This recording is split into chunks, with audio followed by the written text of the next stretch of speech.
আমার হাতে ধরে বলেছিলেন, এই প্রাণীর স্ত্রী, পয়গম্বরের ডাক আসছে, জাহাদের ডাক আসছে, ইসলাম প্রতিষ্ঠা করার ডাক আসছে, প্রাণীর স্ত্রী আমাকে যেতে হবে, বিদায় দাও, যদি বেঁচে আসি আবার তোমার সঙ্গে দেখা হয়ে যাবে, আর যদি আল্লাহর রাস্তায় শাহাদত বরণ করি গো, তাইলে দুনিয়াতে নয় আল্লাহর জান্নাতের মধ্যে তোমার সঙ্গে দেখা হবে। সুবহানাল্লাহ। একজন দুইজন সাহাবী নয়, লক্ষ লক্ষ সাহাবায়ে কেরাম। হযরতে আবু বকর, পয়গম্বর আবু বকরকে ডাক দেয়া কয়, আবু বকর রেডি থাইকো, হিজরত করা লাগবে। আল্লাহর কসম, বুখারী শরীফের হাদিসের মধ্যে আসে যে রাত্রে হিজরতের হুকুম হলো আল্লাহর পয়গম্বর রাত্রের বেলায়। ঘটনা আপনারা জানেন, বিস্তারিত আমি বলবো না। আল্লাহর পয়গম্বর হুজরা মুবারকে বসে তিলাওয়াত করে, চতুর্দিকে কাফেররা আমার পয়গম্বরকে ঘেরাও করে ফেলল। পার্লামেন্টে হুকুম পাশ হয়ে গেল, রায় হয়ে গেল, মুহাম্মদকে হত্যা করা ছাড়া কোনো বিকল্প নাই। নাউজুবিল্লাহ।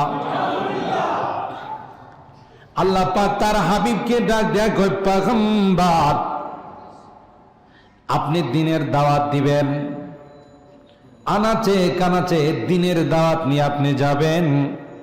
ও পয়গম্বর, আপনার হিফাজতের দায়িত্ব স্বয়ং আমি আল্লাহ নিলাম। আল্লাহ পাক কারো দায়িত্ব নিলে কেউ কি মারতে পারবে? ক্ষমতা আছে পৃথিবীর গায়ে। আল্লাহর পয়গম্বর হুজরা মুবারকে বসে তিলাওয়াত করে, জিবরিল আমিন কয়, পয়গম্বর বাইরের কি কোনো খবর রাখেন? বাইরে কি সকলেই ঘেরাও করে দাঁড়িয়ে আছে, তলোয়ার হাতে নিয়ে দাঁড়িয়ে আছে আপনাকে হত্যা করার জন্য। কি করতে হবে? দেরি না করে এক্ষুনি আপনি বের হয়ে যান। পয়গম্বর বলেন, কি করে বের হব? চতুর্দিকে তো ঘেরাও করা। আল্লাহর হাবিবকে জিবরিল আমিন বললেন, পয়গম্বর হাতের মুষ্টির মধ্যে একটু বালু নেন, একদিকে আপনি ফুৎকার মারবেন, ফু দিবেন, আর বাকি চতুর্দিকে আল্লাহ পাক কাফেরের চোখের মধ্যে পৌঁছাই দিবেন। এই জন্য আল্লাহ পাক বলেন, ফালাম তাকতুলুহুম ওয়ালাকিন্নাল্লাহ কাতালাহুম ওয়ামা রামাইতা ইয রামাইতা ওয়ালাকিন্নাল্লাহ রামা। এ পয়গম্বর, আপনি তো একদিকে ফু দিয়েছিলেন গো, চতুর্দিকে কাফেরের চোখের মধ্যে কে পৌঁছাই দিয়েছিল? ওয়ামা রামাইতা ইয রামাইতা ওয়ালাকিন্নাল্লাহ রামা। আপনি ওসিলা করেছিলেন, পৌঁছাই দিয়েছিলাম আমি আল্লাহ। সুবহানাল্লাহ। আল্লাহর পয়গম্বর বের হয়ে চলে গেলেন, কাফেররা চোখ কসলানো শুরু করে দিল। রাত নিশি রাত্রে হযরতে আবু বকরের ঘরে যায় দরওয়াজায় আওয়াজ দিলেন। আমার ভাইরা ভালো করে খেয়াল করুন, আবু বকর সাথে সাথে দরওয়াজা খুলে দিল। ডাক দেওয়ার সাথে সাথে, লাব্বাইক ইয়া রাসূলুল্লাহ, লাব্বাইক ইয়া হাবিবাল্লাহ, পয়গম্বর আমি তো আপনার জন্য উপস্থিত হয়ে দাঁড়িয়ে আছি। এ আবু বকর, এত রাত হয়ে গেল, তুমি কি ঘুমাও না? পয়গম্বর আল্লাহর কসম করে বলে গো পয়গম্বর, যেদিন আপনি আমাকে বলেছিলেন আবু বকর হিজরতে যাওয়া লাগবে, মদিনায় হিজরত করা লাগবে, আল্লাহর কসম সেদিন থেকে এক রাত্র আবু বকর কোনোদিন ঘুমায় নাই। আমি ঘুমিয়ে যাব, পয়গম্বর দরওয়াজার পাশে এসে আপনি ডাক দিবেন, পয়গম্বর আবু বকর ঘুমিয়ে থাকবে, আপনি দাঁড়িয়ে থাকবেন, তা কোনোদিন হয় না, শুধু ঘুমায় না। দরওয়াজার মধ্যে কান লাগাইয়া দাঁড়াই থাকি গো, কখন আমার নবী আয়েশা ডাক দেবে, আর আবু বকর সাথে সাথে লাব্বাইক বলে জবাব দেবে। সাহাবায়ে কেরাম, আল্লাহ পাক বলেন, পয়গম্বর বলেন, উলাইকা ইখতারাহুমুল্লাহু লিসুহবাতি নবিহি ওয়া লিইকামাতি দীনি। আল্লাহ পাক তাদেরকে পয়গম্বরের সুহবত অর্জন করার জন্য, পয়গম্বরের সাহাবী হওয়ার জন্য আল্লাহ পাক তাদেরকে নির্বাচিত করেছিলেন। সুবহানাল্লাহ। ও রাসূল, ইউসুফ আলাইহিস সালাম সুন্দর ছিলেন, মিশরের নারীরা দেখে আঙ্গুল কাটছে, আর আপনার এই সৌন্দর্য দেখে লক্ষ লক্ষ সাহাবায়ে কেরাম তার স্ত্রীদেরকে বিধবা করেছেন, সন্তানদেরকে ইতিম করেছেন। সুবহানাল্লাহ। আপনার আশিক তো শুধু মানব আর দানবই ছিল না, কুল কানাত আপনার প্রতি আসক্ত ছিল। কয়েকদিন আগেও বুখারী শরীফে গেল যে খেজুরের গাছের গোড়াতে বসে আল্লাহ নবী খুতবা দিতেন। নতুন মিম্বার আসার পর ওখানে যখন বসলেন, ওই খেজুরের গাছের গোড়া এমন কান্না শুরু করে দিল, এমন কান্না শুরু করে দিল, জুমার দিন পুরা মসজিদের মধ্যে সাহাবায়ে কেরাম তার কান্নার আওয়াজ শুনল। মিম্বার থেকে নেমে আল্লাহ রাসূল এই খেজুরের গাছের গোড়াকে সিনা মোবারকের সঙ্গে জড়ায়া বাচ্চার মতো আদর শুরু করে দিলেন। সুবহানাল্লাহ। কি জন্য? এই খেজুর গাছের গোড়া বলতে চায় যে, ইয়া রাসূলুল্লাহ, আপনি আমাকে ছেড়ে নতুন মিম্বারে চলে গেলেন, আর কোনোদিন কি আমার বুকে বসবেন না? বিরহ ব্যথা খেজুর গাছের গোড়া পর্যন্ত বরদাস্ত করতে পারে নাই। সুবহানাল্লাহ। আল্লাহর পয়গম্বর সিনার সঙ্গে জড়াইয়া ওই মিম্বারকে ডাক দেয়া বলে, তুমি কানবা না ও খেজুরের গাছের গোড়া, আমি রাহমাতুল লিল আলামিন, শুধু মানব আর দানবের জন্য রহমত নয়, আমি তো কুল কানাতের জন্য রহমত। বিদায় তোমাকে আমি নিরাশ করব না। ওয়াদা দিলাম গো, মসজিদে নববী থেকে কোনোদিন তোমাকে বের করা হবে না। তিনি ছিলেন আমাদের পয়গম্বর, যে আল্লাহ পাক বলেন যে আমার হাবিব, সবাইকে আমার ইচ্ছা মতো বানাইছি, আপনাকে কিভাবে বানাবো আপনি যেভাবে বলেন সেভাবে বানাবো। সুবহানাল্লাহ। ওয়া আহসানা মিনকা লাম তারা কাত্তু আইনি, ওয়া আহসানা মিনকা লাম তারা কাত্তু আইনি, ওয়া আজমালা মিনকা লাম তালিদিন নিসাউ, খুলিকতা মুবাররাম মিন কুল্লি আইবিন, কান্নাকা খুলিকতা কামা তাশাউ। হাসান বিন সাবিত বলে, পয়গম্বর, জীবনে কত মানুষ দেখেছি গো পয়গম্বর, না না এত সুন্দর মানুষ আমার জীবনে কোনোদিন দেখি নাই। সুবহানাল্লাহ বলেন। কত মা সন্তান জন্ম দিয়েছেন পয়গম্বর, আপনার মতো এত সুন্দর সন্তান পৃথিবীতে কোনো মা জন্ম দিতে পারে নাই। খুলিকতা মুবাররাম মিন কুল্লি আইবিন, কান্নাকা খুলিকতা কামা তাশাউ। সব রকমের দোষ ত্রুটি থেকে মুক্ত করে আল্লাহ আপনাকে সৃষ্টি করেছেন। সুবহানাল্লাহ। ছোট কাল থেকেই কোনো অপরাধে তিনি জড়িত হন নাই। বুখারী শরীফের মধ্যে আসে, আল্লাহর হাবিবের বয়স যখন 25 বছর, প্লাবনে বন্যায় খানায়ে কাবার প্রাচীর কিছু ক্ষতিগ্রস্ত হয়ে গেছে। কুরাইশরা সিদ্ধান্ত নিলেন এটা মেরামত করার জন্য। বড় বড় পাথর দুইজন দুইজন করে খানায়ে কাবার কাছে নিয়ে আসে। কিন্তু তাদের একটা ধারণা ছিল, এরকমের আকীদার বিশ্বাস ছিল, যে কাপড় চোপড় পরে আমরা বিভিন্ন গুনার কাজ করি, খানায়ে কাবার মতো পবিত্র জায়গাতে এই কাপড় চোপড় পরে পাথর নিয়ে আসবো, এটা মানায় না। এই জন্য তাদের ধারণা অনুযায়ী ল্যাংটা হয়ে ওই কাপড় মাথার মধ্যে দিয়ে পাথর সংগ্রহ করে বহন করে তারা নিয়ে আসে। তো আল্লাহর হাবিবের পালা ছিল চাচা আব্বাসের সঙ্গে, বয়স 25 বছর। তো চাচা বললেন, ভাতিজা সবাই তো কাপড় খুলে ফেলছে, তুমিও খুলে ফেলো। আমরা আমাদের ধর্মীয় কালচার অনুযায়ী ল্যাংটা হয়ে আমরা এই পাথর বহন করব। তারা খানায় কাবা তোয়াফ করতো ল্যাংটা হয়, হাদিসের কথা, কোরআনের কথা।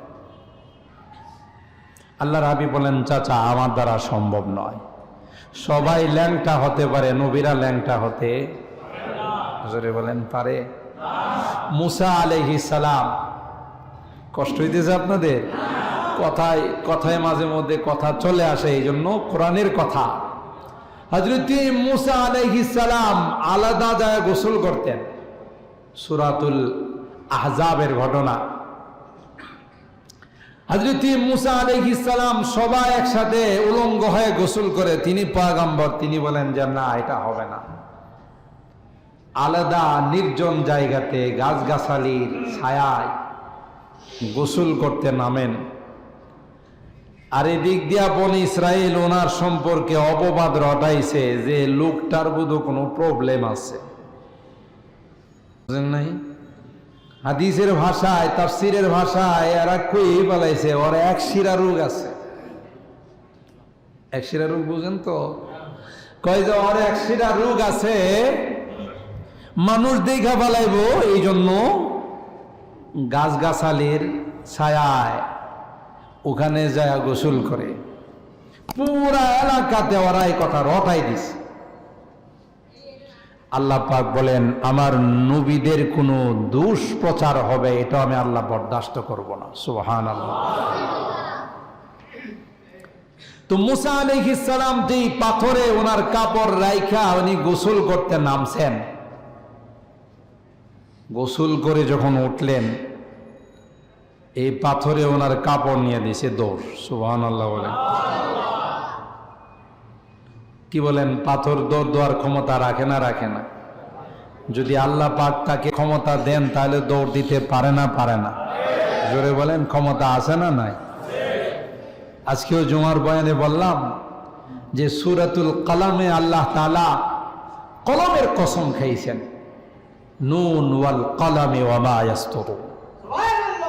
কলমের কসম খাইছেন, কলম।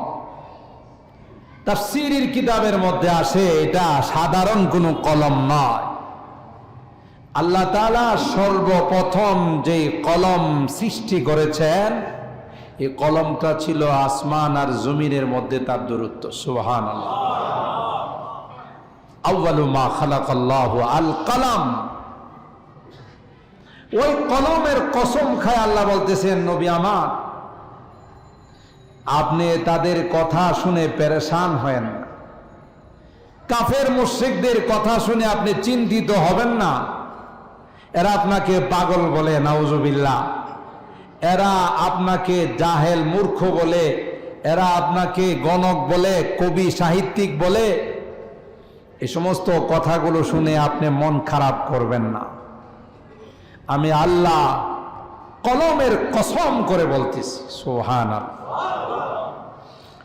কি সেই কলম যে কলমের কসম খাইলেন আল্লাহ? মুফাসসিরিনে কেরাম লিখেন, সেটা ওই কলম যে কলম আল্লাহ তাআলা প্রথম সৃষ্টি করেছিলেন। সুবহানাল্লাহ। আউয়ালু মা খালাকাল্লাহু আল কলম। তাফসীরের কিতাবের মধ্যে আসে, সর্বপ্রথম আল্লাহ পাক কলম সৃষ্টি করলেন। কলম সৃষ্টি করে আল্লাহ তাআলা কলমকে বললেন, উকতুবু, হে কলম তুমি লেখো। কলমের জুবান আল্লাহ তাআলা খুলে দিলেন। সুবহানাল্লাহ বলেন। কলম মালিকের সঙ্গে কথা কয় আর বলে, মালিক রে, তুমি লেখার জন্য বলছো, কি লিখবো?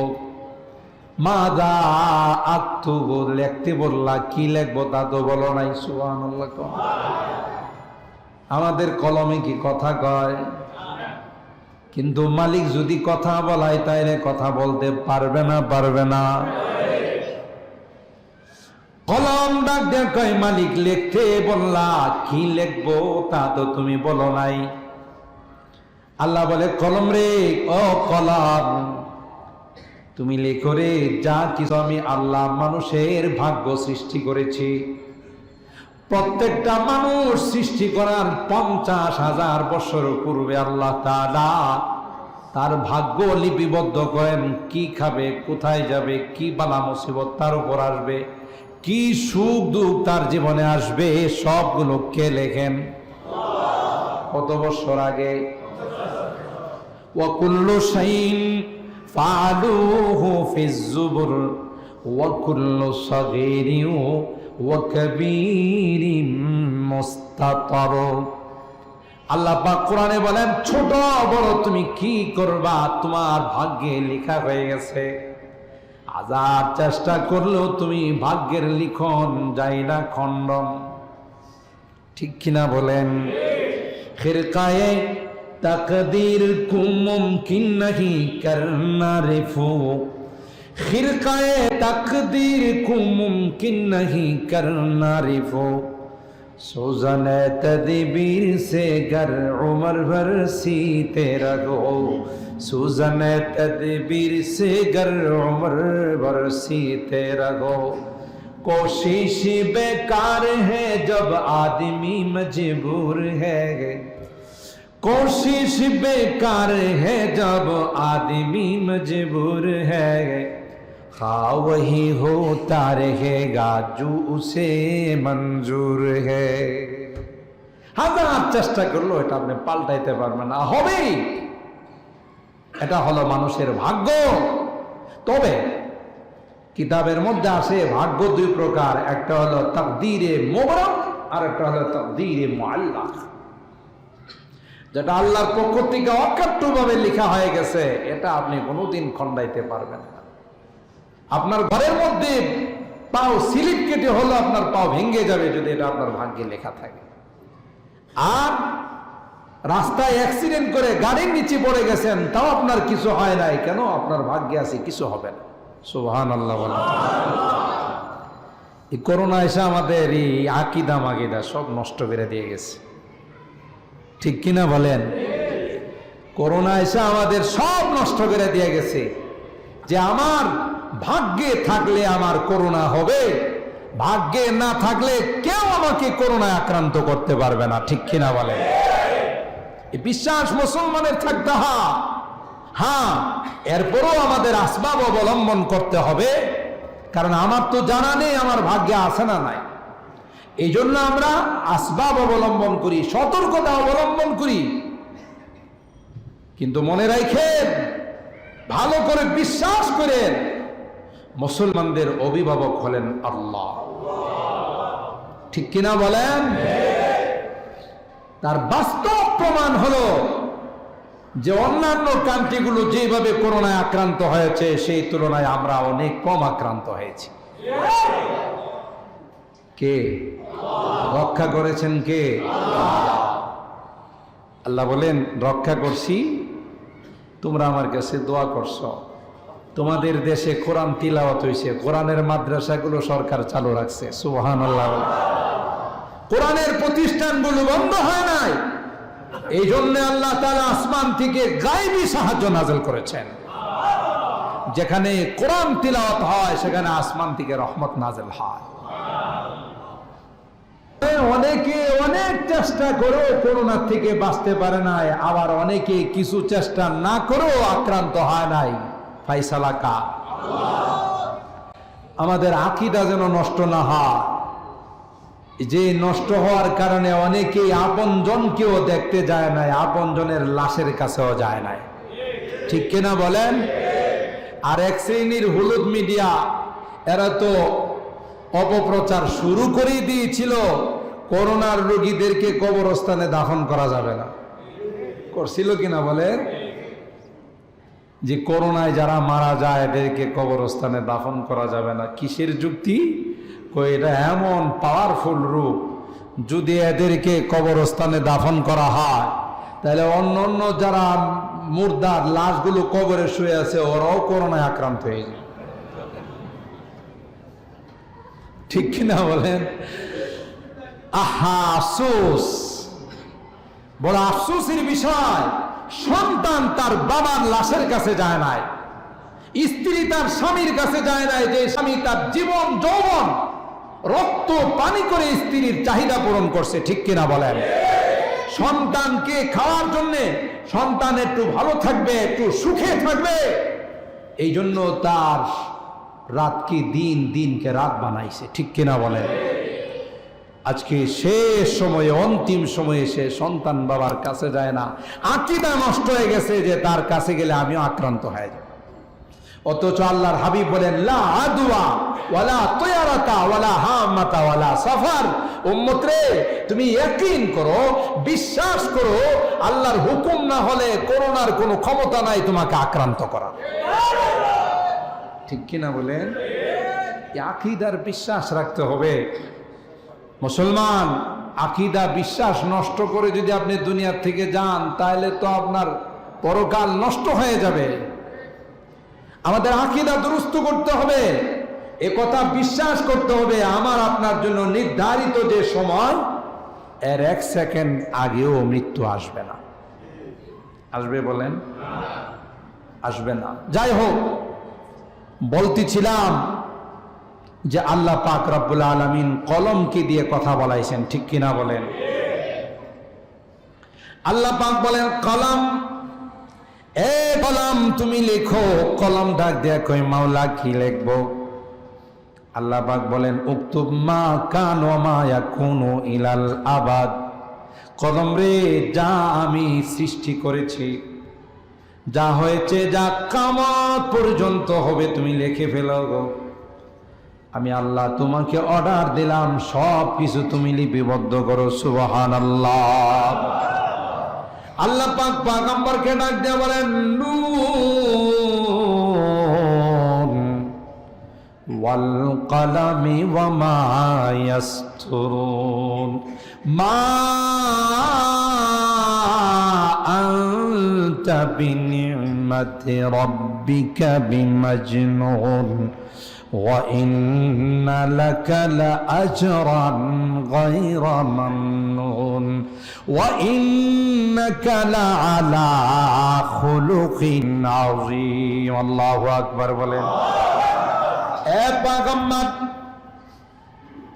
যারা আপনাকে পাগল বলে, পয়গম্বর না না না, কোনো পাগলকে আমি নবী বানাই না। কোনো পাগল কোনোদিন নবী হতে পারে না গো পয়গম্বর। এরা যারা বলে এরা পাগল, আপনি কোনোদিন পাগল নন। সুবহানাল্লাহ। যারা আপনাকে নিয়ে বিভিন্ন রকমের বিরূপ মন্তব্য করে, পয়গম্বর আমি আপনাকে অভয় দিলাম, আমি আপনাকে জানাই দিলাম, এদেরকে স্মরণ করার কোনো লোক থাকবে না। এরা দুনিয়া থেকে চলে যাবে, পৃথিবীতে কেউ তাদেরকে স্মরণ করবে না, ঠিক কিনা বলে? আবু জাহাল, আবু লাহাব, উতবা, সাইবা, উমাইয়া, যারা আমার হাবিবের দুশমনি করেছে, পৃথিবীর ইতিহাসে তাদেরকে আস্থা করে ফেলে দেওয়া হয়েছে। কোন বিজাতি, বিধর্মী পর্যন্ত তার সন্তানের নাম আবু জাহেল রাখতে রাজি হয় না, ঠিক কিনা বলেন? হে পয়গম্বর, আপনি টেনশন করবেন না। হে পয়গম্বর, আপনার নাম পৃথিবী যতদিন আছে ততদিন থাকবে। শুধু থাকবে তা নয়, আকাশে বাতাসে আপনার নাম থাকবে। সুবহানাল্লাহ।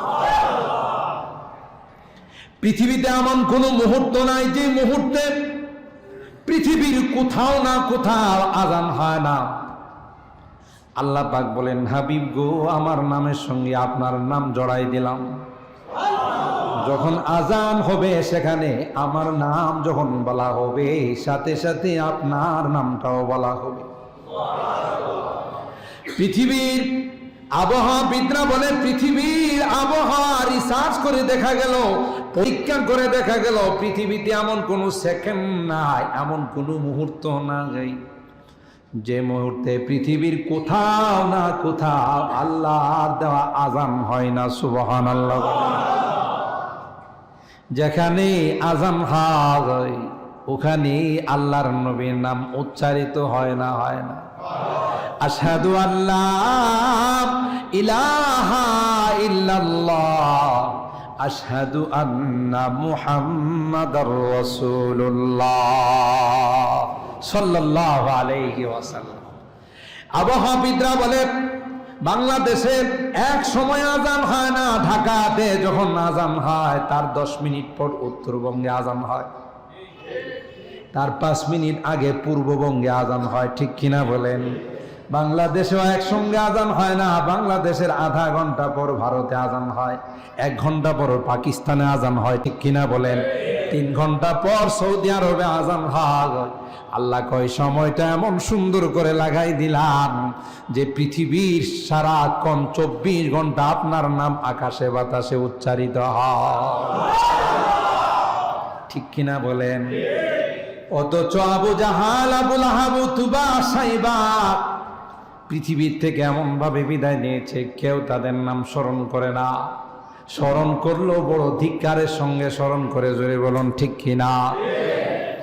আল্লাহর পয়গম্বরকে আল্লাহ ডাক দেয়, কয় পয়গম্বর আমার, আপনি টেনশন করবেন না, পৃথিবীতে যারা আপনাকে পাগল বলেছে এরাই নিষ্পেষিত হয়ে যাবে, এরাই ইতিহাসের পাতা থেকে মুছে যাবে গো। যতদিন পৃথিবী আছে ততদিন আপনার নাম আকাশে বাতাসে থাকবে, সুবহানাল্লাহ। মুফাসসিরিনে কেরাম লেখেন আল্লাহ পাক তার হাবিবকে এমন ভালোবাসতেন, আল্লাহর হাবিবকে কোনোদিন নাম নিয়ে ডাক দেন না। আল্লাহু আকবার বলেন। আল্লাহর হাবিবকে কখনো আল্লাহ পাক ডাক দিয়েছেন ইয়াসিন ওয়াল কুরআনিল হাকিম ইন্নাকা লামিনাল মুরসালিন আলা সিরাতিম মুস্তাকিম। ইয়াসিন আল্লাহর পয়গম্বরের সিফাতি নাম, গুণবাচক নাম। আল্লাহু আকবার বলেন। আল্লাহ পাক কখনো ডাক দেন নূন, এটাও আমার পয়গম্বরের গুণবাচক নাম, সুবহানাল্লাহ বলেন। আবার কখনো আল্লাহ ডাক দেয়া কয় তাহা মা আনজালনা আলাইকাল কুরআনা লিতাশকা ইল্লা তাযকিরাতাল লিমান ইয়াখশা তানজিলাম মিম্মান খালাকাল আরদা ওয়াস সামাওয়াতিল উলা। কখনো আল্লাহ আবার ডাক দে তাসিন তিলকা আয়াতুল কিতাবি ওয়া কুরআনিন মুবিন। আবার কখনো হামিম বলে ডাক দে, কখনো আবার ডাক দে আল্লাহ তাআলা ইয়া আইয়ুহাল মুজাম্মিল, ও কম্বলওয়ালা, কুমিল লাইলা ইল্লা খলিলা। আবার কখনো ডাক দে ইয়া আইয়ুহাল মুদাফফির, এ চাদরওয়ালা নবী আপনি উঠেন, সুবহানাল্লাহ বলেন। আল্লাহ পাক পয়গম্বরকে কোনদিন তার নাম নেয়া ডাক দেয় না। এই জন্য আল্লামা শেখ সাদি বলেন তুরা ইজ্জে লাউলা ওয়া তামকিন বাসাস, তুরা ইজ্জে লাউলা ওয়া তামকিন বাসাস, সানায়েতু তাহা ওয়া ইয়াসিন বাসাস, সানায়েতু তাহা ওয়া ইয়াসিন বাসাস। লাউলা হুলামা খালাকতুল আফলাক, আপনাকে সৃষ্টি না করলে কিছুই বানাইতাম না, এটাই তো আপনার ইজ্জতের জন্য যথেষ্ট, সুবহানাল্লাহ বলেন। নাম বলে আল্লাহ ডাক দেন নাই, অথচ অন্যান্য নবীদেরকে আল্লাহ বলেন ইয়া ইয়াহইয়া খুযিল কিতাবা বিকুওয়া ওয়া আতাইনাহুল হুকমা সাবিয়া, ইয়া ঈসা ইন্নী মুতাওয়াফফিকা ওয়া রাফিউকা ইলাইয়া ওয়া মুতাহহিরুকা ইয়া ইব্রাহিম কদ সাদ্দাকতার রুইয়া। এভাবে প্রত্যেক পয়গম্বরকে আল্লাহ নাম নিয়ে ডাক দিয়েছেন। আমার পয়গম্বরের কোরআনে 30 পারার কোথাও আল্লাহ ইয়া মুহাম্মদ বলে ডাক দেন নাই। হ্যাঁ, মুহাম্মদ শব্দটা কোরআনে আসছে, ডাক দেন নাই। আল্লাহ পাক তার হাবিবের রিসালতের আলোচনা করেছেন, ওখানে আল্লাহ তাআলা অন্য আলোচনা করেছেন, ওমা মুহাম্মাদুন ইল্লা রাসূল قد خلت من قبله الرسل ما كان محمد أبا أحد من رجالكم ولكن رسول الله وخاتم النبيين محمد رسول الله والذين معه أشداء على الكفار এরকম আসছে কিন্তু ইয়া মুহাম্মদ বলে ডাক দেয় নাই। আর সাহাবায়ে কেরামদেরকে বলছে আমার নবীর সঙ্গে এমন কোন আচরণ করবে না যে আচরণে বেয়াদবি বোঝা যায়, তাহলে আমি আল্লাহ কষ্ট পাবো। সুবহানাল্লাহ। সুতরাং আল্লাহ পাক রব্বুল আলামিন পয়গম্বর কি ডাক দিয়ে বলেন, মা আনতা বিনি'মাতি রাব্বিকা বিমাজনুন। ও পয়গম্বর, আপনি পাগল নন, যারা আপনাকে পাগল বলে এরাই হলো প্রকৃত পাগল। ঠিক কিনা বলেন? হযরত মুসা পয়গম্বর, মনে আছে না ভুলে গেছেন? মুসা পয়গম্বর কাপড় রেখে গোসল করতে নামলেন। উম্মত তার বিরুদ্ধে অপপ্রচার শুরু করে দিল। মুসা নবীর আসলে রোগ আছে, নাইলে আমাদের সঙ্গে কোনো গোসল করে না।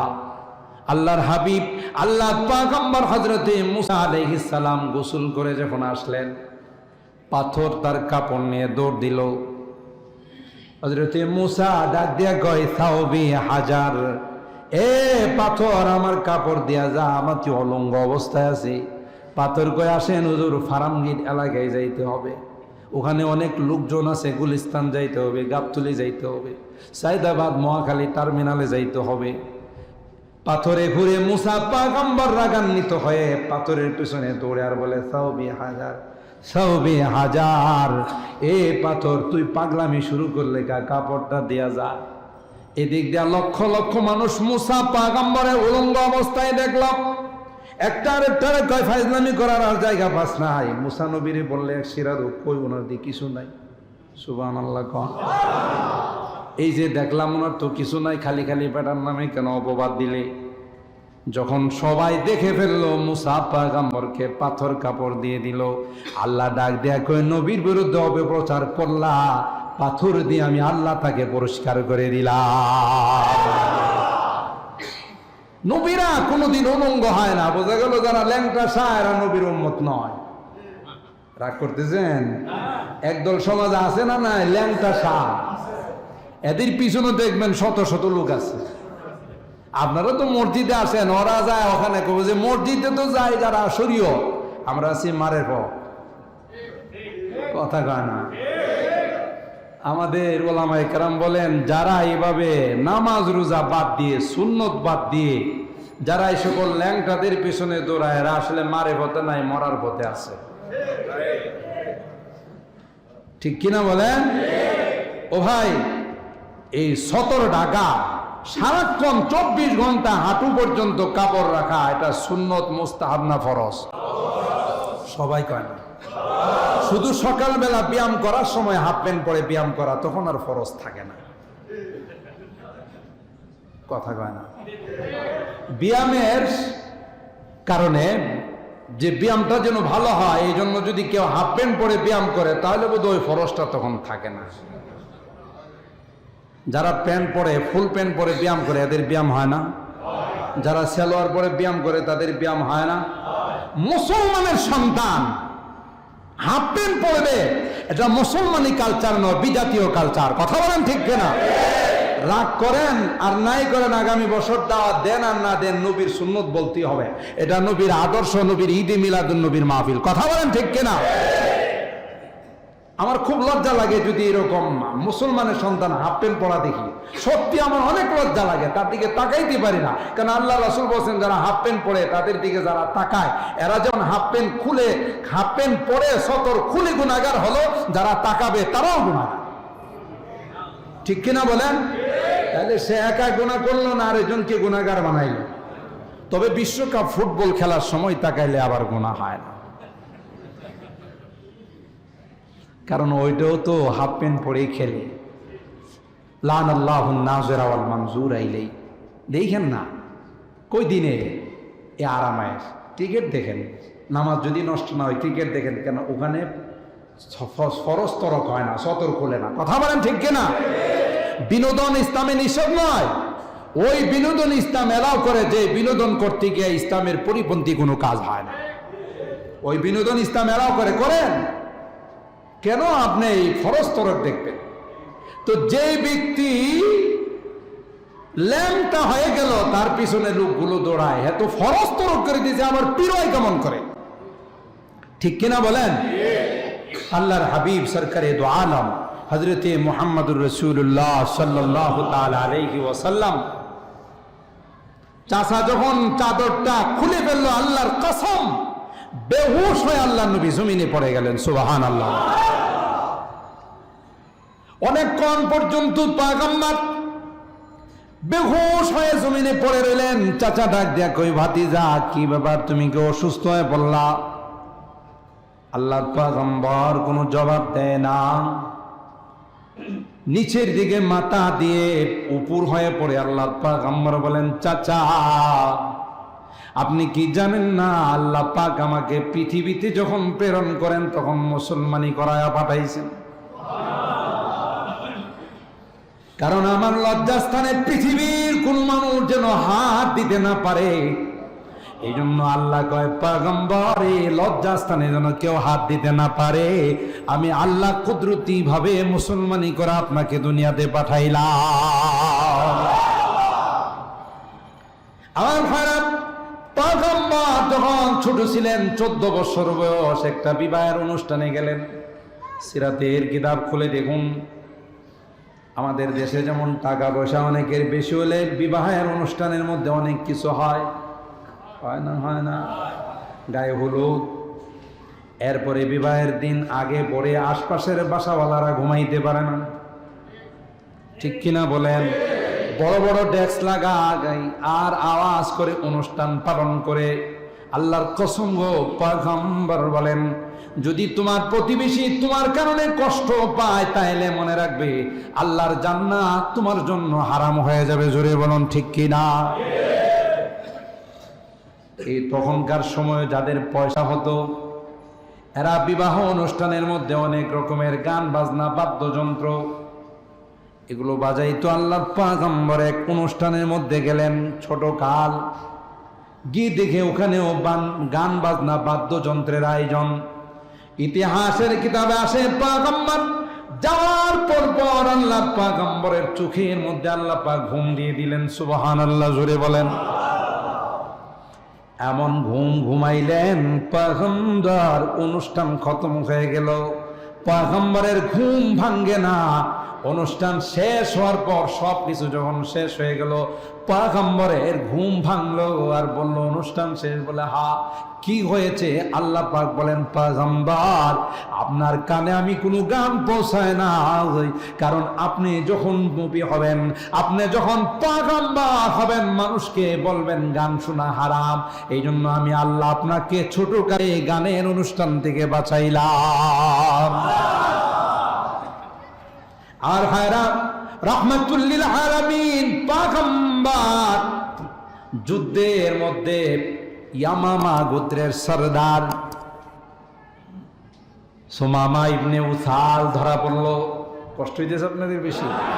রাহমাতুল লিল আলামিনের জীবনী নিয়ে আলোচনার এত বড় মহাসমুদ্র, কিঞ্চিত আলোচনা করলেও আল্লাহ পাক রব্বুল আলামিন বলেন, সানায়ে ও না মখদুরে জাহানাস কে কুন হালবর তরল কৌন মাকানা। শেষ করা যাবে না। আল্লাহ পাক তো তাকে এই সিরাতের আদর্শের মহা সমুদ্র দিয়ে পৃথিবীতে প্রেরণ করেছিলেন। সুবহানাল্লাহ। আজকে মুসলমান আল্লাহর হাবিবের আদর্শ আমাদের মধ্যে নাই বলেই এই বিশৃঙ্খলাগুলো দেখা যায়। আজকে যদি নবীর সুন্নত, নবীর আদর্শ আমাদের মধ্যে থাকতো, তাহলে বিধর্মীরা, বিজাতিরা দলে দলে ইসলাম গ্রহণ করত, যে এত সুন্দর ধর্ম পৃথিবীতে হতে পারে না। আমাদের আখলাক আর চরিত্র নষ্ট হয়ে গেছে। আল্লাহর হাবিব বলেন, তোমার দেশে যদি কোনো অন্য ধর্মের কেউ বসবাস করে, তারা কিন্তু তোমার কাছে আমানত। সুবহানাল্লাহ বলেন। আমানতের খেয়ানত করলে কিয়ামতের ময়দানে জবাব দিতে হবে। আর আল্লাহ রাসূল আল্লাহ পাক কোরআনে বলেন ওয়ালা তাসুবুল্লাযীনা ইয়াদউনা মিন দুনিল্লাহ ফায়াসুবুল্লাহা আদওয়াম বিগাইরি ইলম। যারা অন্য ধর্মের অনুসারী আছে, মূর্তি দেবতার পূজা পাঠ করে, তাদেরকে কোনোদিন গালি দিও না, কোরআনে আল্লাহ বলে। কারণ তুমি যদি তাদেরকে গালি দাও, গালমন্দ করো, এরা তোমার খোদারে গালি দিবে, আর এই জন্য তুমি দায়ী হবে। কথা বলুন ঠিক কিনা? কত সুন্দর ধর্ম ইসলাম। এই বিশৃঙ্খলা সৃষ্টি করার জন্য একদল শয়তানি চক্র আছে, ঠিক না বেঠিক? যারা আমাদের এই শান্তিপূর্ণ দেশটাকে পৃথিবীর মধ্যে প্রমাণ করতে চায় এখানেও বিশৃঙ্খলা আছে, অথচ পৃথিবী জানে বাংলাদেশ সাম্প্রদায়িক সম্প্রীতির মডেল। এ বাংলাদেশে কোনোদিন সাম্প্রদায়িক দাঙ্গা হয় নাই। যতদিন ইসলাম থাকবে ততদিন হবে না। কেউ যদি দাঙ্গা বাধায় বুঝতে হবে এটা হলো কুচুকরি মহল, সন্দেহ নাই। ঠিক কিনা বলেন? এদেশের সম্প্রীতি নষ্ট করতে চায়, শান্তি শৃঙ্খলা নষ্ট করতে চায়। যুগ যুগ ধরে দেশের সংখ্যালঘুরা, সনাতন ধর্মাবলম্বীরা পূজা করে আসছে, কোনোদিন কোনো অপ্রীতিকর ঘটনা ঘটে নাই। এখন কারা ঘটা? শক্ত হাতে তাদেরকে চিহ্নিত করে জাতির সামনে তাদেরকে ফাঁসির কাস্টে ঝোলানো উচিত। ঠিক কিনা বলেন? ইসলামকে এরা বদনাম করে, মুসলমানদেরকে এরা বদনাম করে, এবং এদেশের সার্বভৌমত্বের উপর আঘাত করার ষড়যন্ত্রে তারা লিপ্ত আছে। কথা বলেন ঠিক কিনা? প্রকৃত মুসলমান যারা, প্রকৃত নবীর আশেক যারা, নবীর উম্মত যারা, তাদের দ্বারা কোনোদিন এমন কাজ হতে পারে না। কথা বলেন ঠিক কিনা?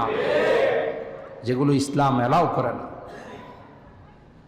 দেখেন, যুদ্ধের মধ্যে ধরা পড়ছে সুমামা ইবনে উসাল, ইয়ামামা গোত্রের লিডার। আল্লাহর হাবিব সুমামার কাছে গিয়ে বললেন, সুমামা, কেমন মনে হয় তোমার? কি ধারণা? তুমি তো যুদ্ধের মধ্যে ধরা পড়ে গেলা, কি মনে হয়? তুমি কি ছাড়া পাবে নাকি তোমাকে হত্যা করা হবে? সুমামা যেহেতু বড় সর্দার ছিলেন, বড় বিচক্ষণ ব্যক্তি ছিলেন, আল্লাহর পয়গম্বরকে ডাক দিয়া বলেন, ইন তাকতুল তাকতুল দাদামিন ওয়া ইন তুনইম তুনইম আলা শাকির। সুবহানাল্লাহ, জোরে বলেন। এ মুহাম্মদ, আমি যেহেতু অপরাধী, যুদ্ধের মধ্যে আসার পর আমি ধরা পড়ে গেলাম, তুমি ইচ্ছা করলে আমাকে হত্যা করতে পারো, তবে মনে রাখো, আমাকে যদি তুমি হত্যা করো, আমি কিন্তু একজন সাধারণ মানুষ নই, আমি একটা এলাকার লিডার গো, আমি কিন্তু একটা এলাকার সরদার। আমার খুন কিন্তু এমনই যাবে না, আমার গোত্রের যারা আছে প্রতিশোধ নেওয়ার চেষ্টা করবে। অথবা তুমি যদি আমাকে হত্যা করো তাহলে তোমার কোনো অন্যায় হবে না, কারণ তোমার বিরুদ্ধে যুদ্ধ করার জন্য আমি এসেছিলাম। তোমার ওই হত্যাটা সঠিক হত্যা হবে, আমি এই নিয়ে কোনো আপত্তি জানাবো না। সুবহানাল্লাহ। আর হ্যাঁ, আল্লাহর পয়গম্বর দ্বিতীয় দিন আবার আসলেন, আয়েশা জিজ্ঞাসা করলেন, সুমামা, আজকে তোমার কি মনে হয়? এবার সুমামা ডাক দিয়া কয়, ইন তুনইম তুনইম আলা শাকির ওয়া ইন তাকতুল তাকতুল দাদামিন ওয়া ইন কুনতা তুরিদুল মাল ফাসালতুতা। এ পয়গম্বর, হত্যা করলে তুমি হত্যা করতে পারো, তবে যদি আমাকে ছেড়ে দাও, মনে রাখো, তুমি যে আমাকে ছেড়ে দিলা, আমার উপর দয়া করলা, আমি অবশ্যই তার কৃতজ্ঞতা প্রকাশ করব। সুবহানাল্লাহ। এ মুহাম্মদ, যদি আমার কাছে তুমি মাল চাও, যা চাবে তাই তোমাকে দেওয়া হবে, কারণ আমার মালের অভাব নাই, আমি সবচাইতে বড় শিল্পপতি। দ্বিতীয় দিন আল্লাহর পয়গম্বর সুমামা ইবনে উসাল কেরাইগা চলে গেলেন। তৃতীয় দিন আয়েশা জিজ্ঞাসা করলেন, সুমামা, আজকে তোমার কি ধারণা? আমি কি তোমাকে রাখবো না হত্যা করে ফেলবো? পয়গম্বর, 2 দিন যেহেতু আমাকে হত্যা করেন না, আমার মনে কই রে আপনি আমাকে হত্যা করবেন না। কি করে বুঝলেন? এ পয়গম্বর, শুনেছি গো তুমি নাকি রাহমাতুল লিল আলামিন। সুবহানাল্লাহ, জোরে বলেন। আমি শুনেছি তুমি রহমতে আলম। ও রহমতে আলম হে শাহে আসওয়াদ ও আহমর, वो सैयद कौनैन है आकाए उमम है। আপনি শুধু মানব আর দানবের জন্য রহমত নয়, আপনি তো কুল কানাতের জন্য রহমত। সুবহানাল্লাহ। আল্লাহর পয়গম্বর সুমামাকে ডাক দিয়ে বললেন, সুমামা জি তো আমার দয়ার তুমি আশ্রয় নিয়েছ, সুমামারে যাও যাও, তোমাকে আমি আজাদ করে দিলাম, ছেড়ে দিলাম। সুবহানাল্লাহ। বুখারী শরীফের মধ্যে আসে, সুমামাকে ছাড়তে দেরি হয়, সুমামাকে মুক্ত করতে দেরি হয়। সুমামা গোসল করে পাক পবিত্র হয়, পয়গম্বরের হাতে হাত মিলাইয়া বলেন, পয়গম্বর আমাকে পড়িয়ে দিন লা ইলাহা ইল্লাল্লাহ মুহাম্মাদুর রাসূলুল্লাহ সাল্লাল্লাহু আলাইহি ওয়াসাল্লাম।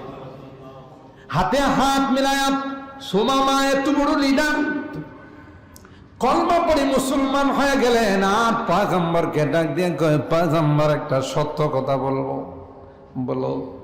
আল্লাহর কসম করে বললাম, ইসলাম গ্রহণ করার পূর্বে পয়গম্বর পৃথিবীর মধ্যে আপনার চেহারাটার মতো বিশ্রী কোনো চেহারা, এত এত খারাপ কোনো চেহারা আমার কাছে ছিল না।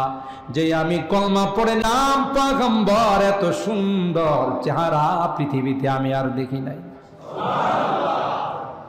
সবচাইতে সুন্দর চেহারা, সবচাইতে মায়াবী চেহারা আপনার চেহারা। এ পয়গম্বর, ইসলাম গ্রহণ করার পূর্বে আপনার শহরটাকে আমার কাছে সবচাইতে ঘৃণিত শহর, সবচাইতে খারাপ শহর মনে হতো। যখন আমি ইসলাম গ্রহণ করে ফেললাম, সুমামা বলে, এত সুন্দর এত মহব্বতের শহর আমার কাছে আর কোনো শহর হয় না। হিব্রু ভাষায় মারিয়াম মানে হলো যারা আল্লাহর ইবাদত বেশি করে, আল্লাহর গোলামি যারা বেশি করে, তাদেরকে মারিয়াম বলা হয়। মালিক রে, আমার এই মেয়েটার নাম মারিয়াম রেখে দিলাম।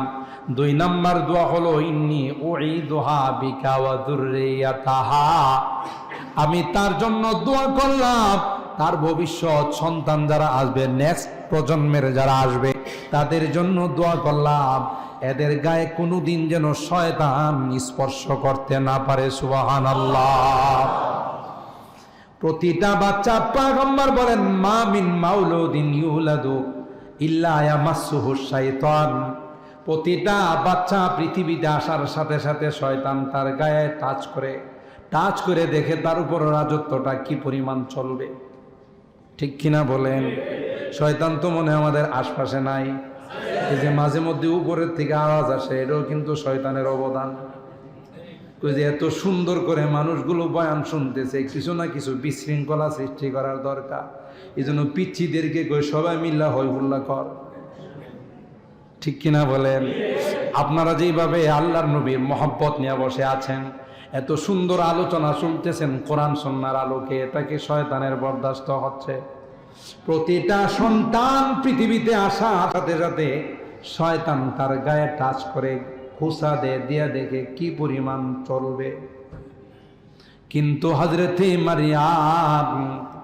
মারিয়ামের সন্তান ঈসা রূহুল্লাহর গায়ে হাত দিতে পারে নাই। সুবহানাল্লাহ, জোরে কও। কেন রে বাবা? এ যুবক, ভালো করে শুনে রাখো, মাকে কষ্ট দিয়া, বাবাকে কষ্ট দিয়া তুমি বড় লোক হইতে পারবা না। মা বাবা যদি বদদুয়া দেয় রে, তোমার জীবন ধ্বংস হয়ে যাবে। জোরে বলুন ঠিক কিনা? যদি তোমার জন্য একটা দোয়া করে, আল্লাহ আমার সন্তানটা তোমার কাছে সুপর্দ করে দিলাম, সন্তানের দুঃখ দুর্দশা তুমি মুছে দিও রে, আল্লাহর কসম মা বাবা দোয়া করতে দেরি হয়, ওই দোয়া আল্লাহর আরশ পর্যন্ত যাইতে দেরি হয় না। হযরতে মারিয়াম তার মা দোয়া করছে, ইন্নী উঈদুহা বিকা ওয়া যুররিয়াতাহা মিনাশ শাইতানির রাজীম। মারিয়ামের কথা আল্লাহ বলেন ফাতাকাব্বালাহা রাব্বুহা বিকাবুলিন হাসান ওয়া আম্বাতাহা নাবাতান হাসানা ওয়া কাফফালাহা যাকারিয়া। প্রতিটা সন্তান বৎসরে যে পরিমাণ বড় হয়, মারিয়াম একদিনে সেই পরিমাণ বড় হয়। কার দোয়া? মার দোয়া। কার দোয়া? মার দোয়া। খুব ভালো করে শুনেন, এগুলো শুধু ইতিহাস পড়লে হবে না, বাস্তবতার সাথে মিলাইতে হবে। মার দোয়ার বরকতে প্রতিদিন আল্লাহ তাআলা এই পরিমাণ তাকে বাড়ান যে পরিমাণ একটা সন্তান এক বছরে বৃদ্ধি পায়। সুবহানাল্লাহ। হযরত মারিয়াম আলাইহিস সালাম কে যখন নিয়ে গেলেন, মা বললেন মান্নত করলাম তোমরা নিয়ে যাও, বাইতুল মুকাদ্দাসে দিতে হবে। এবারও কলমের প্রশ্ন আসলো। সুবহানাল্লাহ বলেন। দেখেন কলম কত দামি, যে কলম দিয়া কোরআন লেখা হয়, যে কলম দিয়া হাদিস লেখা হয়, যে কলম দিয়া ইসলামের কথা লেখা হয়, আল্লাহর কসম পয়গম্বর বলেন ওই কলমের কালি, ওই কলম কিয়ামতের ময়দানে মিজানের পাল্লায় উঠানো হবে। সুবহানাল্লাহ।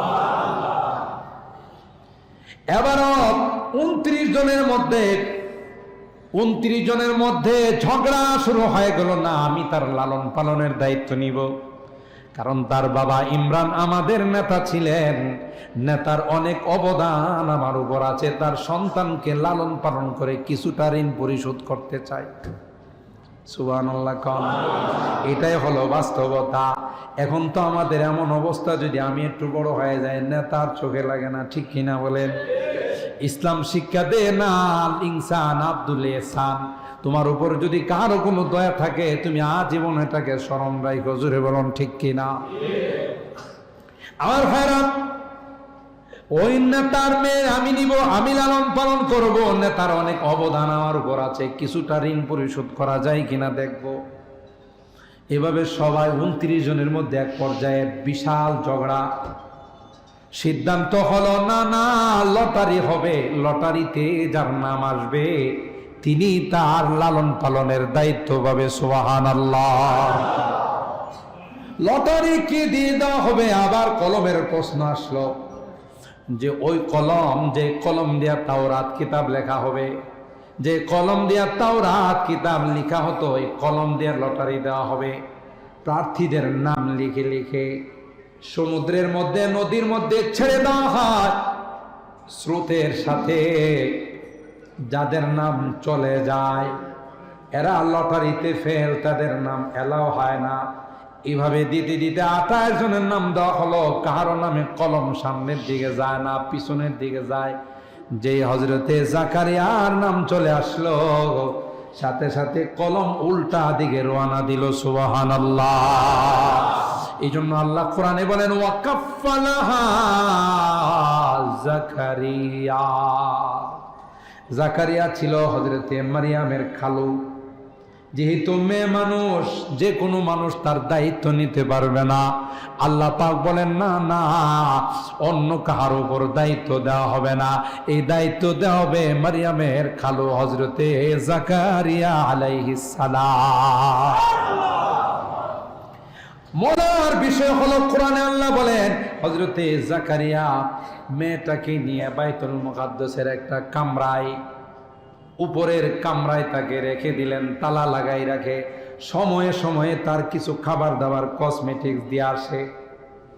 হঠাৎ করে জাকারিয়া আলাইহিস সালাম একদিন যা তালা খুলে দেখে কামরায়, পুরা কামরায় ফল ফ্রুট, এবং এমন ফল ফ্রুটস যেগুলোর কোনো মৌসুম নাই, এ দেশে হয় না। সুবহানাল্লাহ।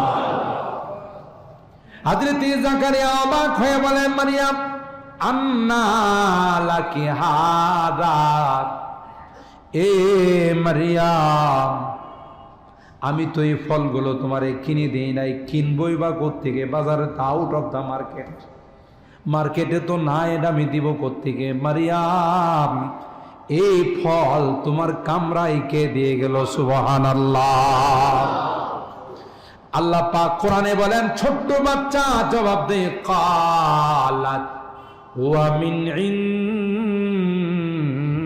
ইনদিল্লাহ। খালুজান, পৃথিবীর কোন মানুষ দেয় নাই, আমার আল্লাহ জান্নাতি ফল আমাকে দিয়ে গেছে। ইনদিল্লাহ, মালিকের পক্ষ থেকে আসছে। আমার ভাইরা খুব খেয়াল করেন, আল্লাহ তাআলা ঘটনাগুলো এই জন্যই বলেন না, মার দোয়ায় আল্লাহ কোথায় পৌঁছাই দিয়েছেন। সুবহানাল্লাহ, জোরে বলেন। খুব খেয়াল করতে হবে। হযরতে জাকারিয়া বেমৌসুম ফল দেখে, জাকারিয়ার বংশের মধ্যে কোনো সন্তান ছিল না। ওনার বয়স হয়ে গেছিল 120, আর ওনার স্ত্রীর বয়স হলো 99। সুবহানাল্লাহ। এই বয়সে কি এলাকায় বাচ্চা কাচ্চা হয়? এই বয়সে তো মানুষ শেষ, কবরের ঘনাগনে কবরে যাওয়ার চিন্তা করে।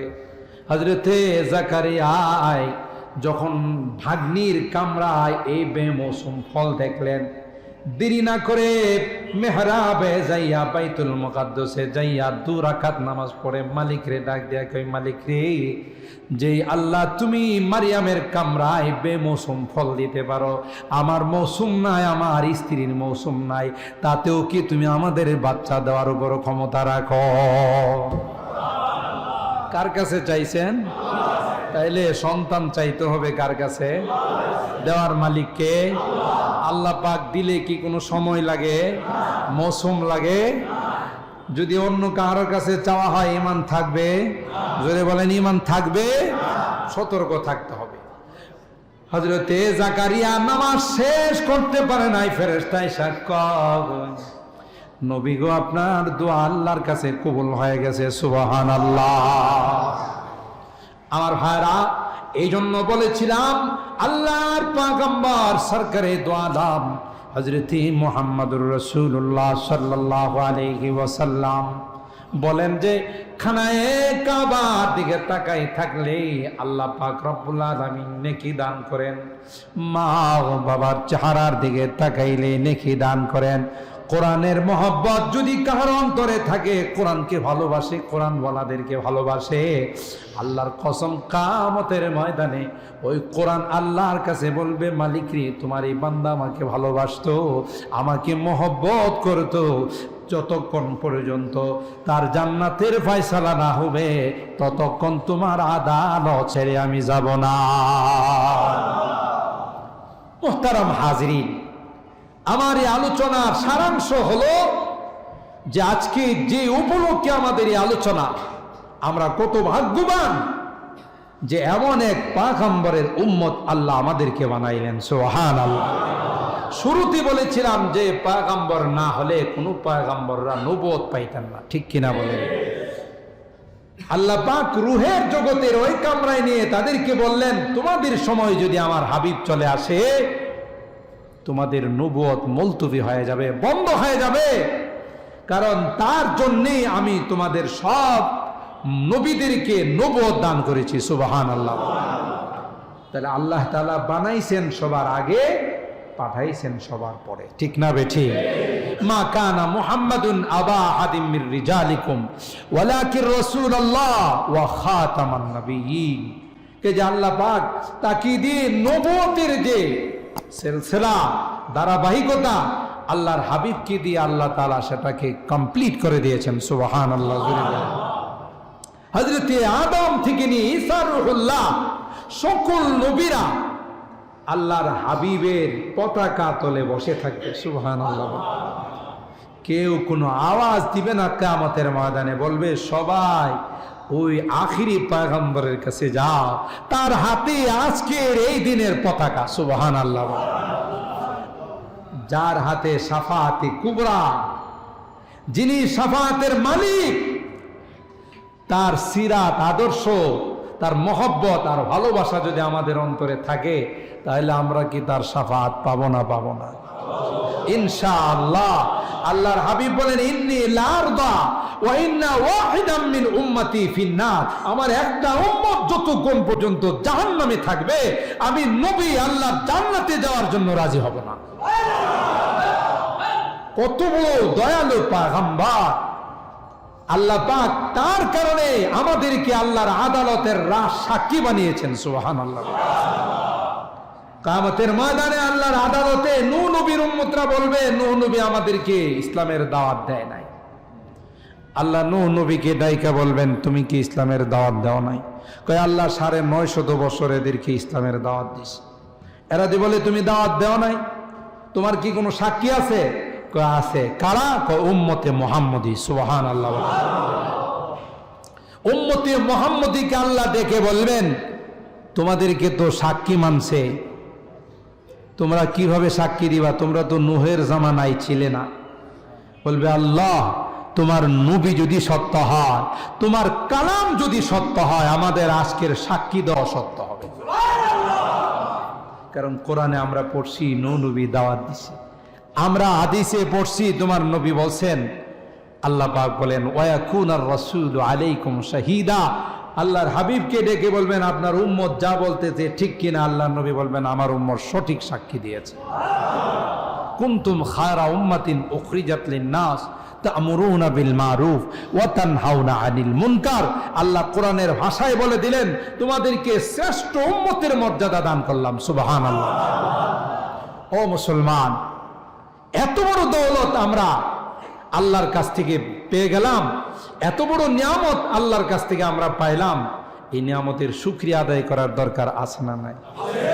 আর এর শুকরিয়া হলো আমার আপনার জীবনে, ব্যক্তিগত জীবনে, পারিবারিক জীবনে, সামাজিক জীবনে, রাষ্ট্রীয় জীবনে আল্লাহর নবীর জীবন আদর্শ যদি আমরা বাস্তবায়ন করতে পারি, তাইলে এই নিয়ামতের শুকরিয়া হবে।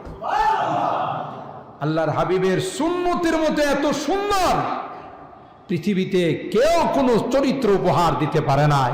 আজকে বিধর্মীরা পর্যন্ত যখন বিশ্বের শ্রেষ্ঠ মনীষীদের জীবনী লেখে, তখন ওখানে আমার নবীকে 1 নম্বরে রাখা ছাড়া কোনো বিকল্প পায় না। ঠিক না বে ঠিক বলেন? আল্লাহ পাকের হাবিব এত বড় মহা নিয়ামত আমাদের জন্য ছিলেন, আমাদের কাছে রেখে গেছেন তার জীবন আদর্শ, আমাদের কাছে রেখে গেছেন কোরআন সুন্নাহ, আর বলে গেছেন উম্মত এটাকে যদি তোমরা মজবুত করে ধরে রাখো, তাইলে তোমাদের দুনিয়াতেও তোমরা কামিয়াব, সফল কাম, পরকালেও তোমরা সফল কাম। এই আদর্শকে আমাদের ফলো করতে হবে, আদর্শ আমাদের মানতে হবে। বিজাতীয় কালচার নয়, আমার নবীর কালচার আমাদের মানতে হবে। ঠিক না বেঠি? এই জন্য বিশেষ করে আমার যুবকদেরকে হাতে পায়ে ধরে বলবো, বিজাতীয় কালচার দেখলে আমরা মনে করি একটু মডারেট, একটু কেমন কেমন আধুনিকতা লাগে। না, আমার নবীর থেকে আধুনিক পৃথিবীতে কেউ ছিলেন না। সুবহানাল্লাহ বলেন।